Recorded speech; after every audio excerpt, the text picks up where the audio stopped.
Class of 2022, teachers, administrators, and guests, I am so blessed to be able to speak to you tonight.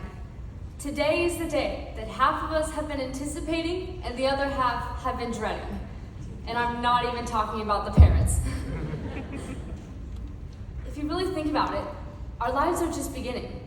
We are, 17, 18? We've still got so much of our lives to live. In the future, we'll look back on our high school experience and be grateful for the compassion and kindness Oklahoma Christian Academy has shown us. Throughout high school, OCA has been preparing us for this next chapter in our lives. We are so blessed to be able to attend such a wonderful school that roots its purpose in the call of Christianity, to love God and to love others. We are able to worship God freely and study His Word daily, an opportunity that isn't provided by most schools.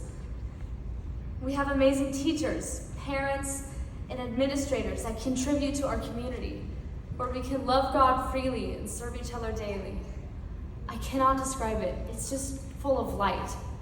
And this feeling of light illuminates itself in the memories of our high school experience, especially in our victories. While we were in junior high, the OCA football team made it to the playoffs and has been the heart of Eagle Spirit. Our basketball teams have made it to state more times than I can count. And last year, our cheer squad made it to state for the first time ever. And our cross-country team has its own state champion.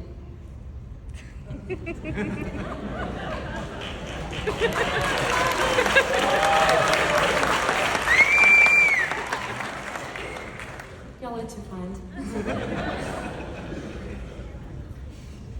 Ephesians 5:8 tells us, "For once you were full of darkness, but now you have light from the Lord, so live as people of light." But as we know, this is not easy. There is evil in the world that will try to put our light out. That darkness sometimes seems inescapable. It would honestly be easiest just to hide ourselves away and not deal with the evil and darkness in the world. But Jesus has spoken to us in Matthew 5:14, saying, "You are the light of the world. A town built on a hill cannot be hidden. Neither do people light a lamp and set it under a bowl. Instead, they put it on its stand, and it gives light to everyone in the house. In the same way, let your light shine before others, that they may see your good deeds and glorify your Father in heaven." But how do we do this? Being the light means acting like Jesus, the very embodiment of light and God's calling. Being the light means helping others, being kind, and actively seeking someone who might need your smile. It also means not always following what the world and culture say is right. There are so many things in this world that can distract us from who we are called to be, which can cause our light to flicker. Being the light means also just being kind to and respecting yourself. After all, we are made in God's image too, and should be treated with as much care and respect as we give to others. This could mean taking rest when your body needs it, not being so hard on yourself and demanding perfection, and perhaps getting that early bedtime and getting some much needed rest. Who knows? This might even mean you have the opportunity to wake up before dawn and go for a nice run. Okay, maybe not. But who knows, maybe deep inside of you is just a runner waiting just to get some motivation and catch that running bug. It'll change your life. It's important to remember that we should not only let our lights shine to guide others, but to guide us on our own paths. As Proverbs 2:20 tells us, "So follow the steps of the good and stay on the path of the righteous." As God's children, we should wake up each day with a special joy to share because we are made in His image. We should take that joy into the world and resolve to act like Christ.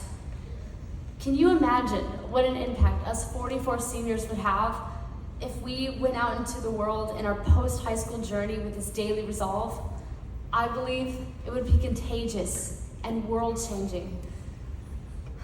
But the world will try to tell you that your light does not matter. But every one of us bears the image of God. Let that sink in. We have the image of the creator of the universe, every single one of us. So that may lead you to wonder, what are all these creations of God doing in the darkness?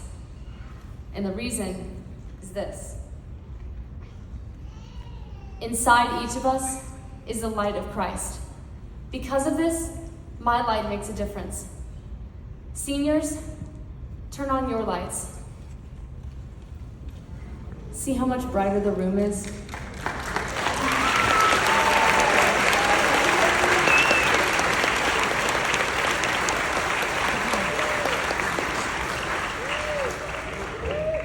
Because of the light of Christ, every single light in this room makes its own kind of difference. Guests and family, if you can, turn on your lights.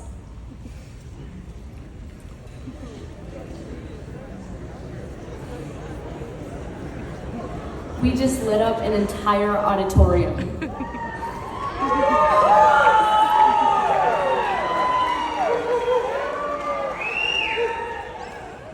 And inside each of us is the light of Christ. And all of our lights here make its own difference in the world. Class of 2022, as we leave this place, I challenge you to use your light to drown out the darkness. Thank you.